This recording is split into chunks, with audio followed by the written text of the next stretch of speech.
What's up, folks? Welcome back to Talking Stuff, the Ohio State recruiting podcast brought to you by Lettermen Row and our good friends at Buyers Automotive. I'm Jeremy Birmingham. That's Spencer Holbrook. We're wearing the same T-shirt, so you know that we're in unison. We're in sync. Spencer, it's been kind of a weird few days on the recruiting front for Ohio State. They've been pretty active, sending out new offers.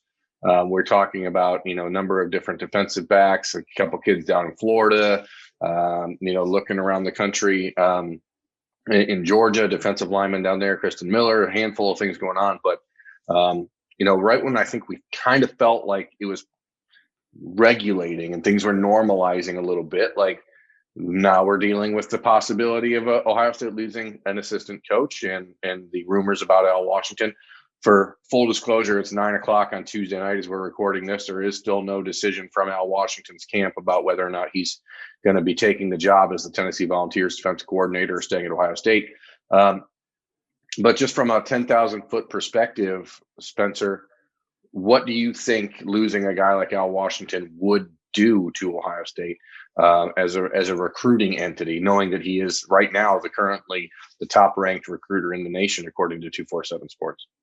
Well, I look at it two different ways, because if there's one area where Ohio State is kind of has guys locked in the best, it's probably at linebacker. CJ Hicks probably isn't going to decommit no matter who's coaching that position. Gabe Powers lives 15, 20 minutes from Columbus, and he's probably not going to decommit either, no matter who's coaching the linebackers. And there's Dasan McCullough, who's an interesting case, which, I'm sure we'll get into that a little bit more, but there's some new developments that could maybe impact his recruitment. We don't really know. I'm sure we'll discuss that as well.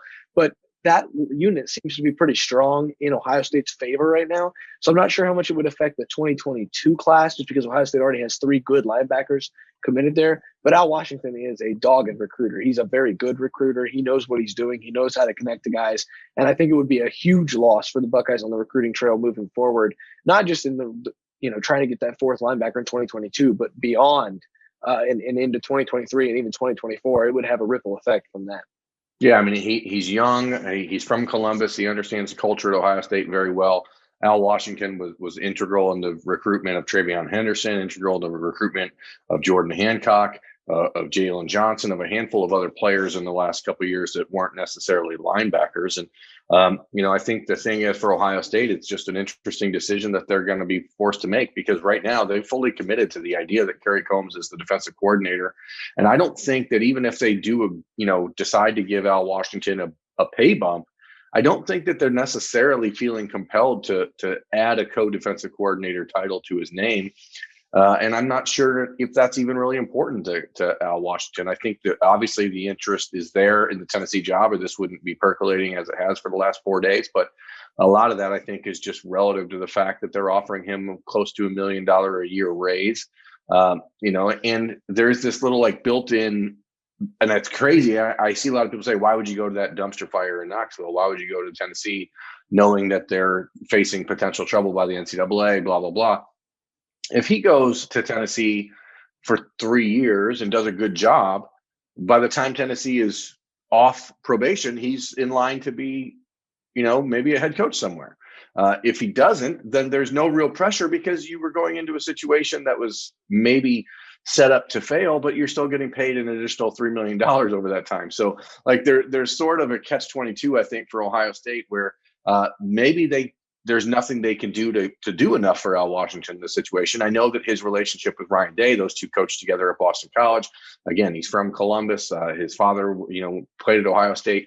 Al Washington has a lot of love for Ohio State, but it's 2021, and recruiting is a game that is just different than it used to be, as we talk about all the time. Part of that, we're talking about Ohio State coaching changes potentially, but across the Big Ten, Michigan hires away Mike Hart from the University of Indiana.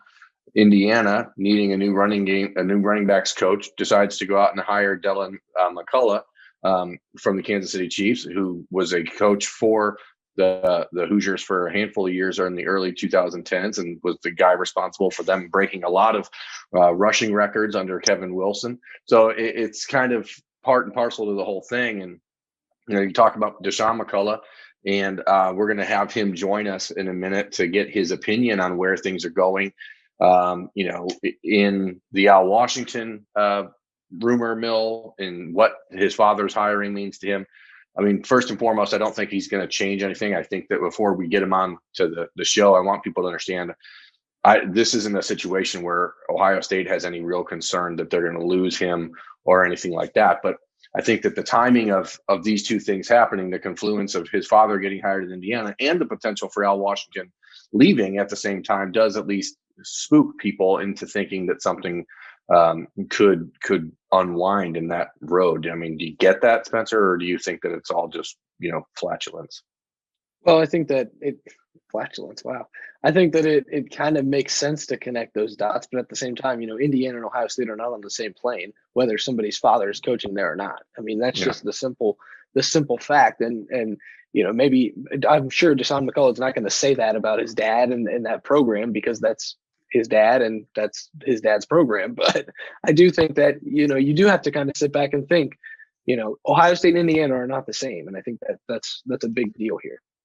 Yeah, and there's no doubt that there's going to be interest in down the road here, and we'll get more feedback from Deshaun in a minute. And I don't want to speak for him, so let's take a brief break here on Talking Stuff, the Ohio State Recruiting Podcast, brought to you by Lettermen Row and Buyers Auto. We'll be back with Deshaun McCullough, and we'll just get his opinion on things.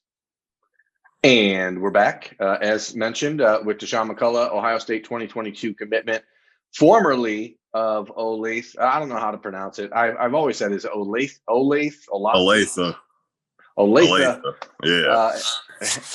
Heading to Bloomington South High School in Bloomington, Indiana. Beautiful Bloomington. Have you ever been there? I mean, you spent some time there when you were a kid, right? Yeah, I basically grew up there, through the ages that I can remember the most, like 10 to 15. So I grew up there for the most part. I lived there for 6 years. So, I mean, you got to feel good going back home, people and a school system that you're familiar with, and maybe the opportunity to link back up with some kids you used to play ball with. Yeah, definitely. It's going to be a real good experience coming back from when I left in 7th grade to being back there with my friends and everything, being able to play with them or against them. I mean, it's just I'm excited to be back. Deshaun, you're 6 foot, almost 6, 200 and some odd pounds, 220, 230 pounds. What size were you when you left there in 7th grade? Are these kids going to be freaked out? Yeah. When I left there, I want to say I was maybe 5'10", and I was on the skinnier side. So I was probably 160 or 150, one of those two. You're still on the skinnier side. Let's be clear. Nah, I don't think so. Nah, not in the weight room. So Spencer Holbrook is our co-host on this show, Deshaun, and we're talking really about the wild state of affairs here. Over the weekend, rumors started popping up about your father potentially taking the job with Hoosiers after the Super Bowl, and people, I think, were kind of initially freaked out about that, and then the smoke really started to ramp up. That Al Washington is in conversations with the Tennessee Volunteers about potentially being their defensive coordinator. I want to just dive into that part of it first, and then I'll let Spencer spin off whatever he wants to. But how much conversation is there between a coach in this situation like Al Washington and you and the recruits? Or is this a conversation that Ryan Day and the rest of the program are having with you guys about these potential changes? I mean, I personally, you could personally contact the coach, obviously. I could text him or call him about it. I mean, for the most part, I know how it works. I mean, it's not anything that's real public. It's kind of between him and his family, basically, his decision on what he wants to do. So, I mean, whatever that decision is, he's going to let, I know me, CJ, and Gabe know beforehand, whatever his decision is, letting us know he's staying. Hopefully, or if he's going to take another job, he's going to let us know. So, I mean, the communication's there, though, definitely.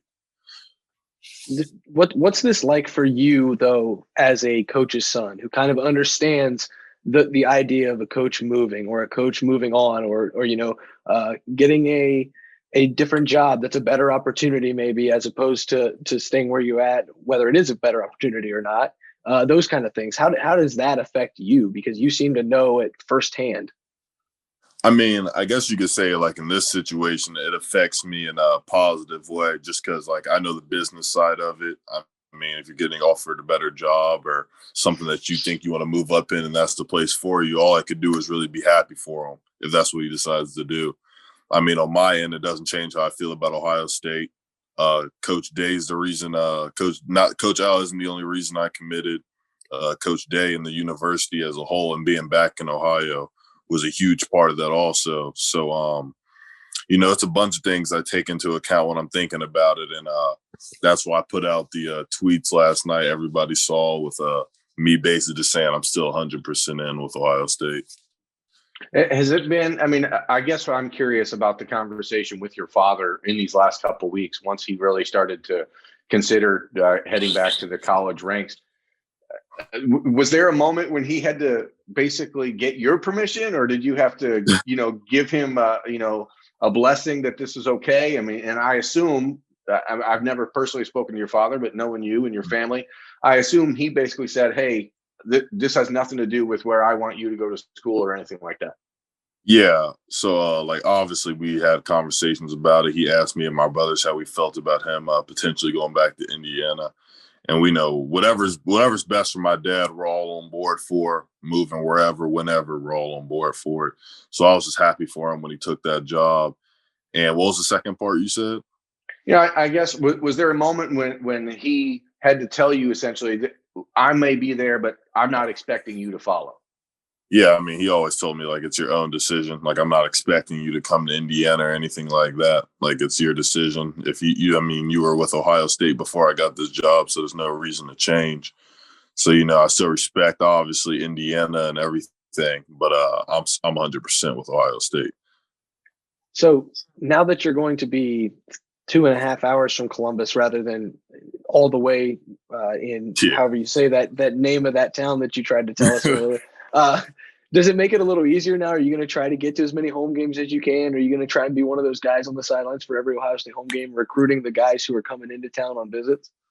Yeah, I mean, so obviously you guys see how big I take recruiting already right now. So me being just even closer, like 2.5 hours away, is going to even be even more helpful. Going to games, going to meet recruits whenever they come up there. So I'm definitely going to take advantage of how close I am and try to be up there as much as possible. What sideline are you on next October? That's going to be a tough question, right? I mean, yeah, I'm gonna be rooting for Ohio State, and I'll be rooting for my dad's running backs. I'll try to balance them in between. But yeah, that's gonna be a hard one. But I think I'm gonna still go with Ohio State. Hey, Deshaun, who's a better recruiter, you or CJ? It used to be CJ. I feel like it's me now. CJ was definitely, when I first committed, it was still CJ, but when I got into it more, I feel like it's me now. I was a big part of Quinn, like he told you guys when he was on the show. So I feel like it's close. It's close. It depends on who you ask, but I'd say it's me. It seems like they should have a recruiting ranking for you guys, not just the coaches, because they got the coaches ranking on 24/7. They might as well get one for you guys too. Yeah, that's what I mean. We do a lot of recruiting, me and CJ. It's definitely fun. So let's dive into that. We're going to talk a little bit more on this show, Deshaun, about the running back recruiting in the class of 2022. And right now, it seems like that has sort of been narrowed down. It almost feels like to 2 or 3 guys. We're talking about Damari Alston, Dallin Hayden, Nick Singleton. Is there anyone that you guys are still out there trying to like poke the bear and say, hey, Coach Alford, talk to this dude? Like, who do you guys vibe with? I mean, we talked to Damari the most, the name you just named. I have a really close relationship with him outside of just talking about football and Ohio State. We're really close. Same with Dallin. Me and him are really close too. We've been talking a lot recently about Ohio State, actually. So I feel like I'm building a good relationship with them. I feel like for the most part, we don't really have to tell Coach Alford anything, because the players, the 2-3 that we're looking at right now, I feel like we're pretty locked in on. And obviously they did really well with running backs in the 21 class. I'm going to put you on the spot before we let you get out of here. It's 9:20 p.m. Eastern time on Tuesday night. You have not been told one way or another by Al Washington what he's doing, correct? No, I have not been told. Okay, because I want people to know that we're coming at him on the up and up here. Like this has been back and forth for the last 4 days, and even you guys are still in the dark. So I got nothing else for you, Deshaun. I'm gonna let you get on with your life here and start packing your stuff. Thank you. Hey, when do you officially get to Bloomington? Probably at the end of this month, maybe like the early March, like the first couple days of March, I'd say. So in between that area. Right at the start of spring ball for Indiana. Yes. All right, man. Appreciate you taking time. That's Deshaun McCullough. That's Spencer Holbrook. I'm Jeremy Birmingham. We're going to be back in a minute. Just me and Spencer, no longer Deshaun. So thanks, bud. No problem. So hearing from Deshaun McCullough, as we just did, Spencer, it seems like he and the Ohio State linebacker core are pretty well set with the Buckeyes no matter what happens with Al Washington. But do you find it interesting or believable that like these kids really have no idea? Yeah, I think so. I think I'd like to think that Lettermen Row's Austin Ward is plugged in enough with the program, and you're plugged in enough with the program that you guys will find out about the same time as anybody who needs to know. Absolutely. So I think that these recruits are some of the people who need to know, right? So I feel like as long as he isn't spilling the beans, then there's no beans to be spilled.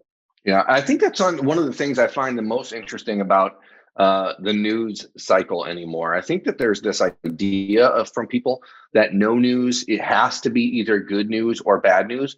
But the reality is no news is just no news. And like there's this incessant need to constantly perpetuate a story or to keep trying to say something else about a story, even though there's nothing to say.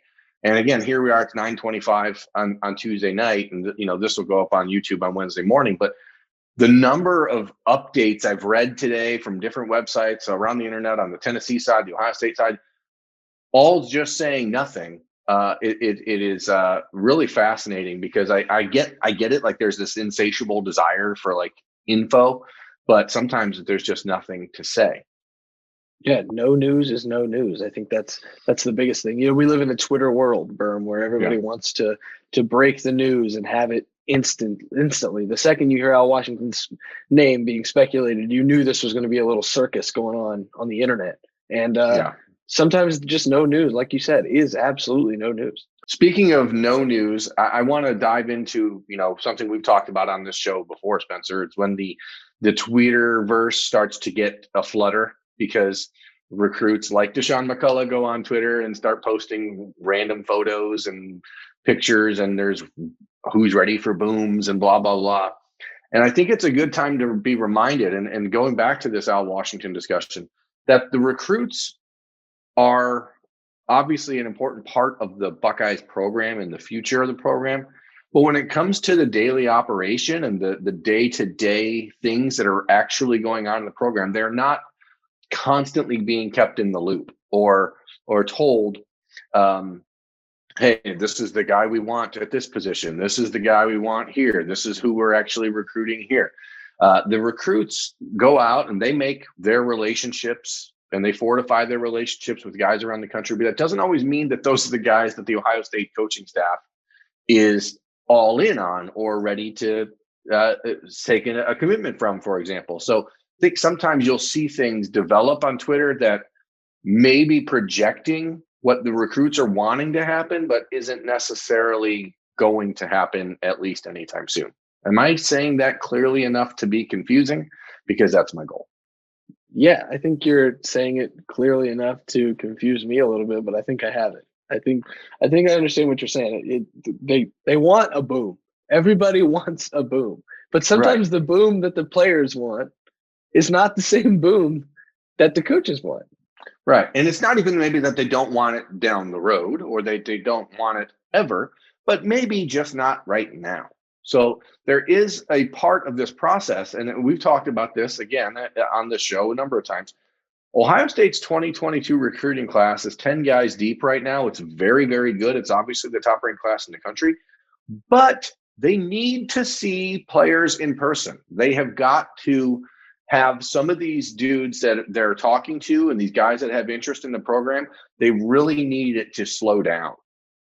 And so don't expect a lot of movement in certain areas just because the Twitterverse explodes about a certain prospect or something like that. There are counterpoints to that. Like, Keon Graves, for example. Keon Graves is one. He's making a 4-day visit to Columbus at the end of February. That's a pretty telling sign, I think, that he's pushing the envelope here because he wants to get into the Ohio State recruiting class. Oregon's making a push. Other schools are trying to get into that mix. But the fact that he's taking a 4-day visit at the end of February, that's one I totally buy. I think that is a likely commitment for Ohio State in the next 3 weeks or so. But that's not always the case with every other bit of Twitter, excitement.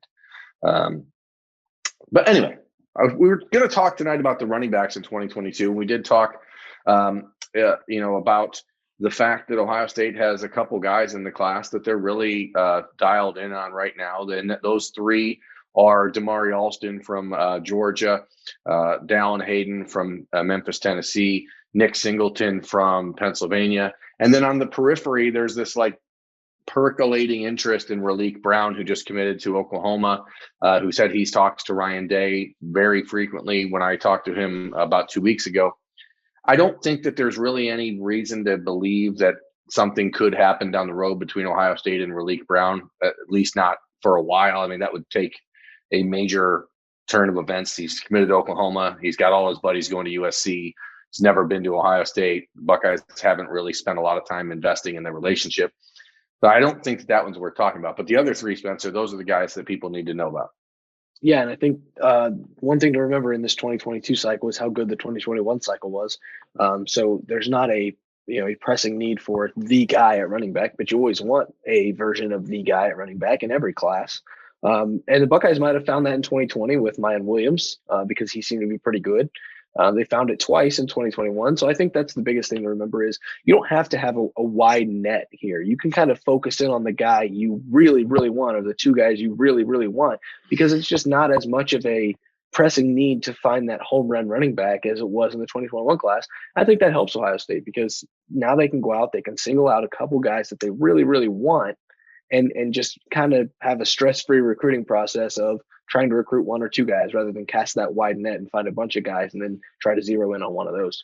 Yeah, exactly. And what you're looking for here, and I think one of the more fascinating subplots of this entire recruiting cycle is what happens in the current running back room at Ohio State, because I know the plan for 22 is to take one running back and be content with it when you have Master Teague and Marcus Crowley and Steele Chambers and Mayan Williams and Nevin Pryor and Travion Henderson.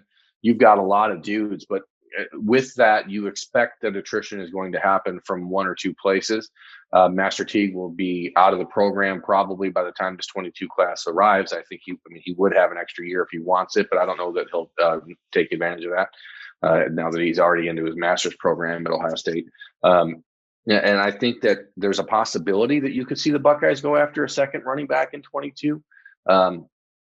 But I don't know that is the plan, and I don't think it's expected to really be the plan for a while. But if they do, and we've talked about Jabron Payne from Cincinnati LaSalle on Lettermen Row before, he's a really interesting player and sort of like a poor man's version of Raleek Brown, and one that's a lot closer to home if the Buckeyes really are looking for one of those hybrid type players that maybe can move around a little bit. So to me, the fit is the most important thing here, and that's why it seems very clear that Tony Alford has narrowed in on three guys in Dallin Hayden, Damari Alston, and Nick Singleton, who really are just top-notch kids that also are pretty darn good running backs. I personally think it leans probably towards Hayden at this point, but that's why it's so fascinating when you see what's happening at Tennessee, because his father played at Tennessee. You know, there's going to be a renewed push there from Josh Heupel to keep all the best players in Tennessee. But with a handful of players around the country, or top players from Tennessee that are being recruited around the country, it's going to be a difficult year for him to do that. And I think one of the other things to remember is that Dallin Hayden is from Memphis. And I don't know the last time you looked at a map of the state of Tennessee. Memphis and Knoxville are not close. Yeah. And they're not even really culturally the same. Tennessee. Like it's all Tennessee, but it's not really all Tennessee. So I think that is something to keep an eye on because the top players in Tennessee, but also the top players in Tennessee need to go to Tennessee for Tennessee to be good.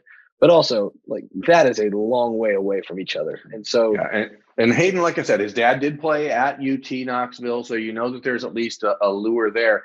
But he did grow up in Columbus as a very young kid. So, I mean, there is some Ohio ties there as well. His dad had a job in Columbus when he was younger. So those are the three to really know. And as Spencer and I go along these next few weeks and months of talking stuff, the Ohio State Recruiting Podcast brought to you by Lettermen Row and Buyers Automotive, we will start breaking down more position by position in the class of 2022. We're going to skip the quarterback spot for now because the Buckeyes have the best player in the country committed. And that one right now, there's not a lot of intrigue, especially as Texas looks that they're going to be closing in on a potential commitment from Malik Murphy from California in the near future.